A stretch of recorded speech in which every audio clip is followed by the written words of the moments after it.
What's good, Internet? My name is Attack Slug, and welcome back to Because Reasons, the show where I look at games just because I feel like it. And today, taking a look at Knights of Azure on the PS4, the new game from Gust, the first PS4 game from Gust, published by Koei Tecmo. And it is an action RPG type deal. I'm about 5.5 hours in and just beat the Chapter 3 boss. And I thought I would sit down here and attempt to explain just what in the hell Knights of Azure is. So, you are in this hotel, you are trying to stop the Night Lord from causing eternal nighttime. It's a very anime story. It's very, very anime.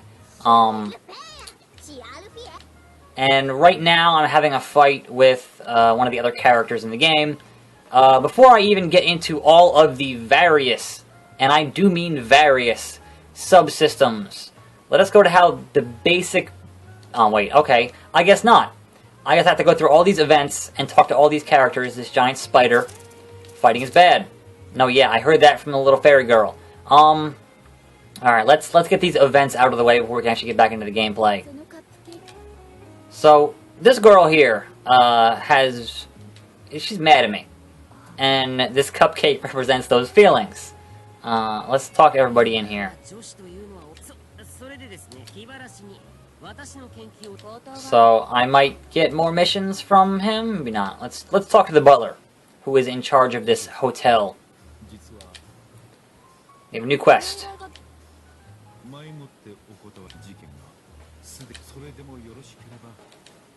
Alright, what is the new quest? Cold knock. So, let's talk to him again, and get another event. If you're not familiar with Gust, they've been known for the Atelier series of RPGs.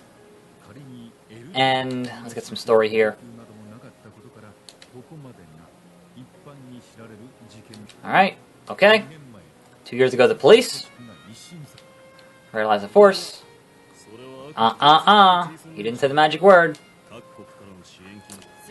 So, I am a half-demon, half-human, and I am trying to prevent the Demon King from bathing the world in darkness, I believe is the plot of this game. Professor Pervert. Yep, alright. So, I probably should have gone past this story bit before starting this video, but kind of giving you the full experience here of the game. There are quite a few of these different scenes and story bits and whatnot. 100 years. Got it. So, the girl in the maid outfit is a saint, and she is going to sacrifice herself to help seal the Night Lord, and I'm like her bodyguard, and my job, well, my mission is to make sure that doesn't actually happen, but that's kind of the overarching plot of the game. I don't know how long this cutscene. Okay, this girl I just met at the end of the last mission. She is a pure dark blood. Alright,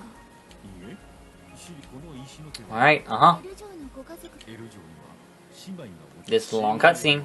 My apologies.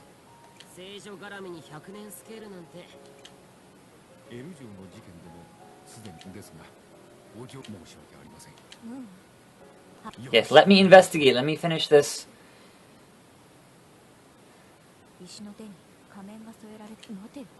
Opera House. Okay, so now I should be able to get back onto the map and get into the actual gameplay part of this. So this is actually the interlude in between Chapter 3 and 4, which you kind of get side quests and side missions and whatnot. So we're just going to head to the central square here and kind of give you an idea of what the gameplay is. So all the combat happens at night, and you do other different events during the day. So here you are, just main character running around, got a sword.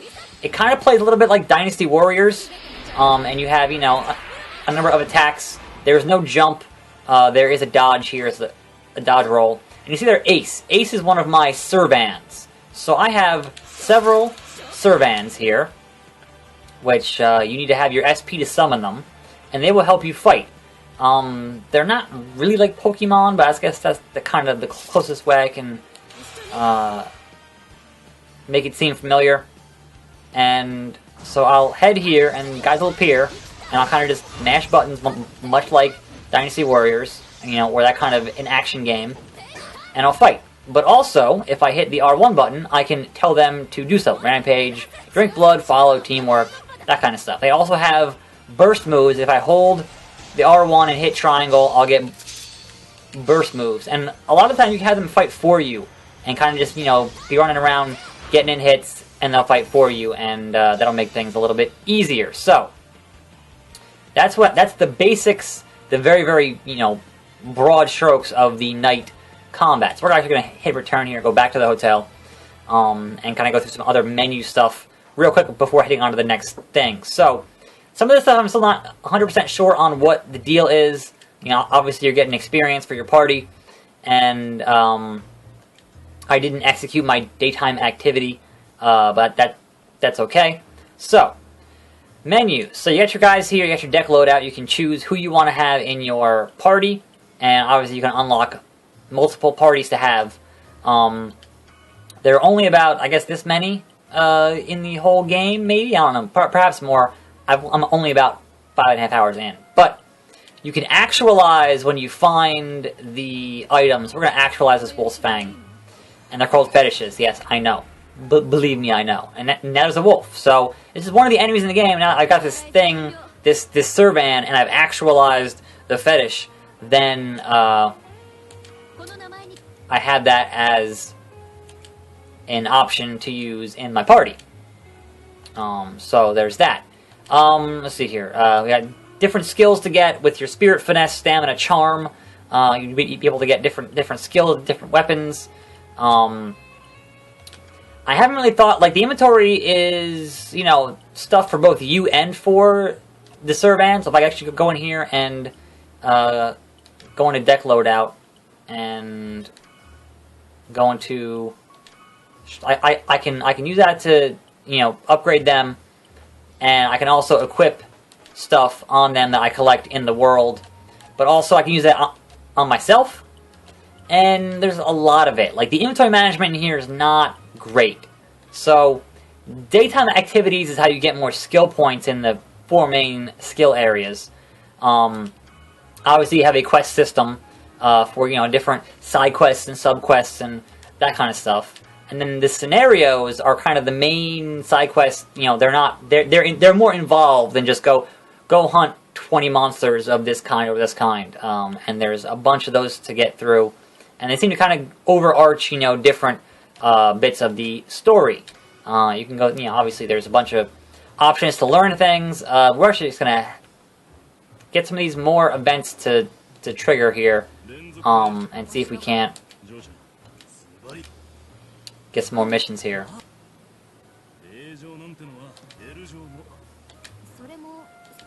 Demons! Sometimes they don't actually do anything. It's just kind of, hey, I'm going to talk to this guy for a little bit. You know, and you get the character interactions, and you get, you know, the personalities of the characters. And, you know, it's pretty well written for the most part.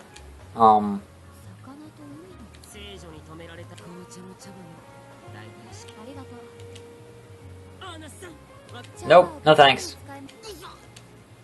Alright, so here we go. I can take on more missions, and most of these involve just, you know, X amount of enemies, or finding a thing in an area. And you can I can have more than one here, and I can have a mission in the day. Now, daytime you don't actually do anything. This just gives you more skill points in any of those 4 skill areas. I can just say, hey, I want to do this one, and once I'm out in the nighttime long enough, and I come back, then the daytime event will happen automatically. So, Capitan! Alright, so, all that being said, let us head out and attempt to do a mission here at the Roosewell Opera House. And see if we can actually do this stuff. So, the gameplay so far has been pretty easy. Some of the boss fights have actually kind of been a little bit challenging, but the gameplay has kind of just been dead simple. So, there's that. The load times aren't too bad, for the most part. And there's this damn black cat that seems to be everywhere. And, yeah, so, like, the story stuff here, like, I'm not going to really try to explain it more than, you know, I have on a surface level, because it is just kind of, like, there's a lot to it. There's a lot to kind of explain. So, we'll just fight some guys here, and I'll get you, you know, a good idea of what the combat's like. You see there at the top of the screen, there are 14, or, well, you get 15 minutes in any given area, and you want to get your job done over the course of that 15 minutes. Because otherwise, you know, you get stuck back at the hotel. So you don't want that to happen. So ideally, you know, and the stages aren't that big, you know, and that long, so it's not that it's that difficult to get that done. As far as the game engine itself, there is, I mean, obviously it looks okay, but for a PS4 game, obviously you think, well, it's kind of a high-res PS3 game, but keeping in mind that the studio who makes it is a pretty small studio, and they generally do turn-based role-playing games. So when this game gets a bit hectic, it does start to drop frames pretty hard. But you know, they really aren't. You know, this is like kind of their first big action game, so I'm not going to give them too much. Nope, that's the wrong way. I'm not going to give them too much, you know, crap for that, because certainly, you know, they've got things to learn here on the PS4 and on this engine. But they are one of my favorite studios, so certainly, you know, I'll give them the benefit of the doubt in a lot of respects. But yeah, I totally went the wrong way there, because the doors here, like this here, this goes back to the hotel, and those doors will appear at midway points in the maps and the missions. So let's see if we can go upstairs, I believe is the next. Yes, boss. Okay. Not my intention, but sure. I just fought a boss, so I guess I'm going to fight another boss? I don't know. Oh. So yeah, in the areas actually, even after you've completed an area, if you go back to what was there, you will fight a boss. Or you will fight a more powerful version of the boss that was already there. So if you're trying to grind levels, that is certainly an option. Now, your Servans here will gain experience in this stuff here. In terms of your main character gaining levels, you can only do that by collecting enough blood, enough blue blood, to spend, and you will spend that blue blood and then gain levels that way. So that obviously happens a lot less often. See, there's some it gets real framey when you do big attacks and things happen like that. But I can sit here and go do that slash, do that explosion, boom, and you know, just shit pops off, and that's enjoyable. Even though, you know, the combat is pretty basic, there is a lock on, and that's helpful. At least with the bosses, it is helpful. So you see there, I made him explode, so now he's gone, and then, you know, his meter will refill, and then I'll get him back at a certain point.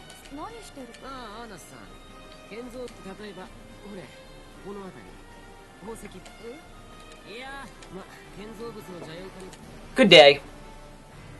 So this does take place in the real world, only because it references actual countries, and that's kind of bizarre.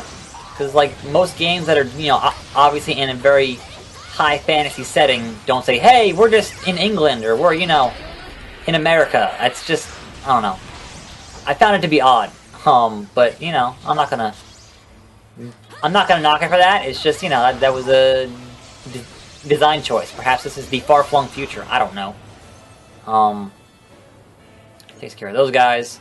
Let's talk to the merchant man.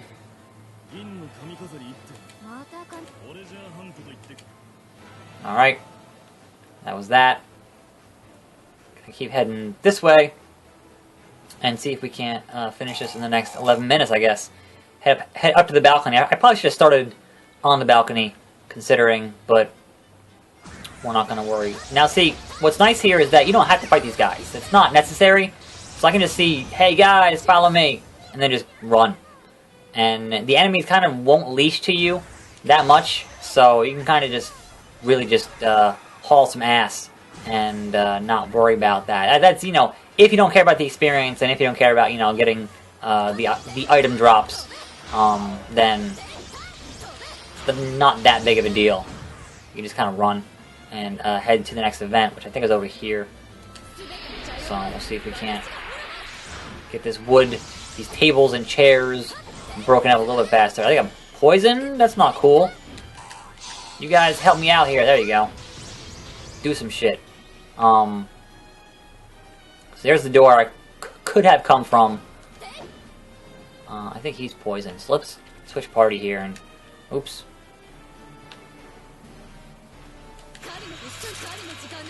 Alright, I don't have enough SP to... Well, whatever. Who this? Oh, it's you again.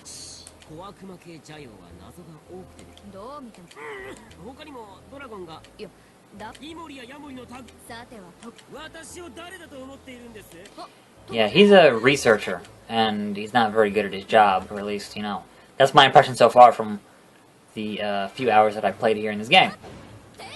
So the question is, now, the timer at the top of the screen does not apply to the boss fights. So don't think you gotta get to the boss fight and then, oh god, I have to beat the boss in that amount of time.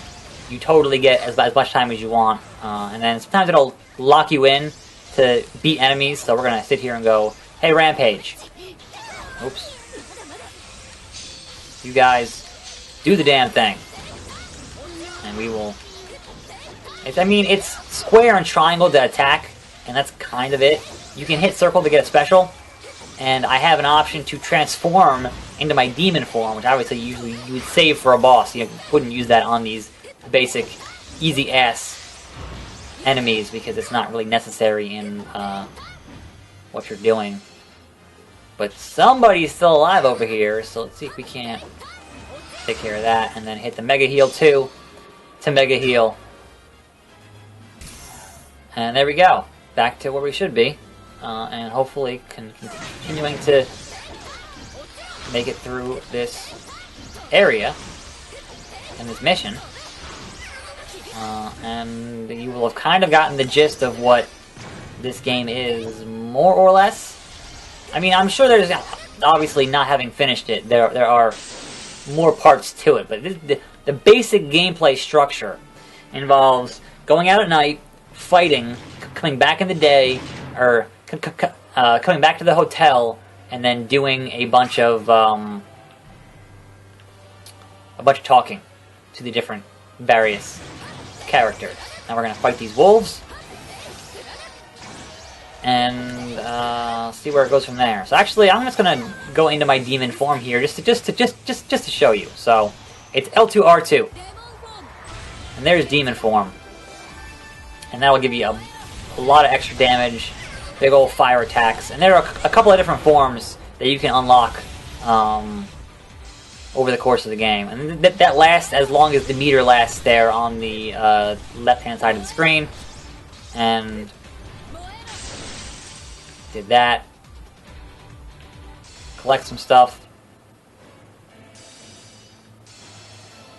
And is that it? Are we done here? Oh wait, there's a door here. I always forget there's a door here. That is perhaps going to be, yep, the boss fight. So...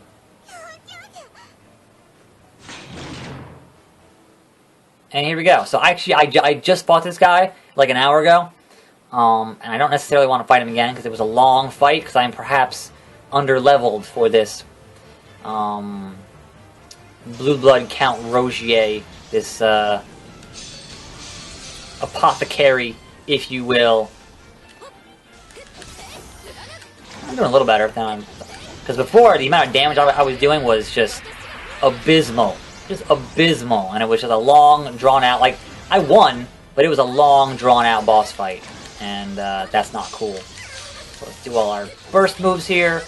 See if we can take him out in a reasonable fashion. And not... because he'll do these things, yeah, he'll do these fucking things with the summons and the instruments. And those things, I hate the damn instruments, will just eat up your health so bad. So that's why I'm staying back here and letting my team do the damn work. Because I don't want to get my ass kicked.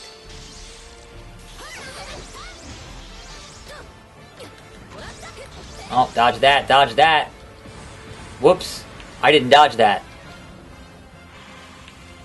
What?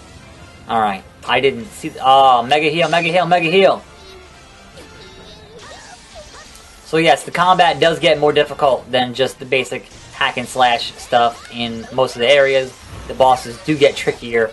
Oops. And there is a bit of slowdown when you do that move, but, you know, is what it is. I want to say in Japan, this also got released on the Vita. I can't imagine that version running well, considering how this version runs on the PS4. Like, it's gotta be rough. Gotta be rough. Oh, he's doing this shit again. On our net. Nope. I'm gonna change teams here and summon these guys and do a Fury Slash here. I've almost got enough to be my demon form again, so I'm gonna attempt to... Alright, demon form. This is obviously does a lot more damage, and we're gonna see if we can't do a lot more damage here to blue blood count. I think he just dodged that. Nope, dodge that. Yep. Make it, make it, make it! Dodge it! That's the end of that. So, who do I have here? Nobody. So you see that X is there on the Servans. That's a problem. And these instruments are definitely a problem. Definitely a problem. So we're gonna attempt to not get our ass kicked by those fucking instruments. But I feel like we missed the point of whatever the hell our mission was here, because I don't think it was this boss fight. So my apologies on that for botching the mission. But I was trying to show off how the mission stuff worked, but, you know, we'll hopefully beat this guy and you'll kind of get the idea of how this game works. Explosion, there we go. That works. That helps me out a lot. Dodge it, dodge it.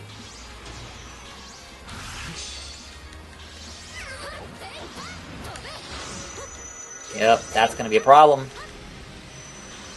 Keep dodging it. He's almost dead. Nope, dodge that.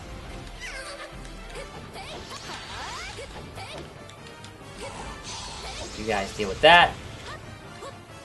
So yeah, there is some actual gameplay stuff here that does get tricky.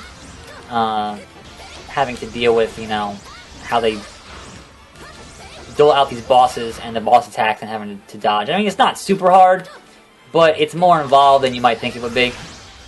Or at least for me it has been. But he's almost dead here, so we're just about wrapped up. There we go. Boom. And I killed you again. That was way faster than last time. And I get some stuff.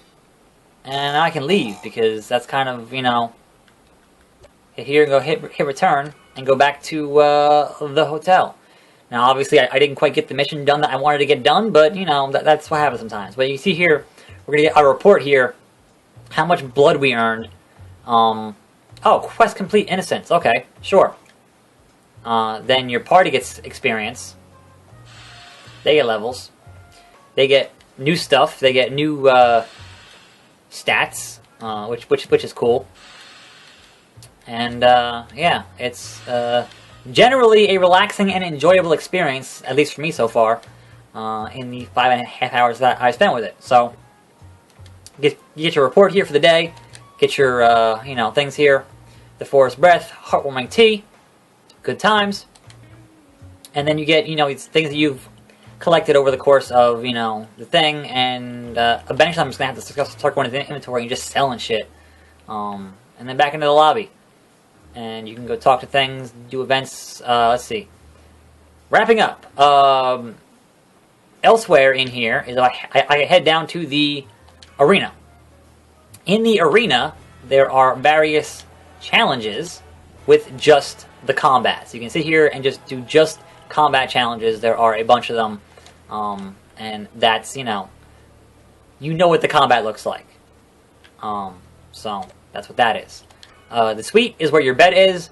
Occasionally there are events up here and people to talk to up here, and like this thing here, memories, that there, but not usually a whole lot there. And the altar is where we actually go and spend the blood to level your character up, and that'd be way up here. But and there's this damn black cat that just meowed at me. But I don't think I have enough. Yeah, I need 13,000. I'm 75 blood short from going to level 5. Apparently max level is 10, so not a lot of levels to gain here for your character. Obviously, for your Servans, that's a different story. So that's basically Knights of Azure. I'm sure there's things that I glossed over that I didn't quite get to, but you kind of basically get the idea. There is money. There's a shop that you can actually go in here to this guy and go to his shop and buy stuff. It's just kind of the same stuff you would get in the world, but also you go to his trade merchant, and that's literally a map of our world. And you can say, hey, I want you to go to Western Russia, Eastern Russia, the Far East, America. And they'll bring back items for, X amount of money to dispatch them, and etc., etc. So that stuff's weird. This game's okay. Like, I'm not 100%, like, sold on it in terms of, oh my god, it's amazing. But it's good enough that I'm still playing it, and I guess that's what counts in the end. So, that being said, it's a long video. I'm Attack Slug. Hope you learned something. This is because of reasons. This is Knights of Azure on the PS4. It's out now from Gust, and I love Gust. They're great. So, that's it. I'm Attack Slug. See you next time. More videos every day. And I'm out.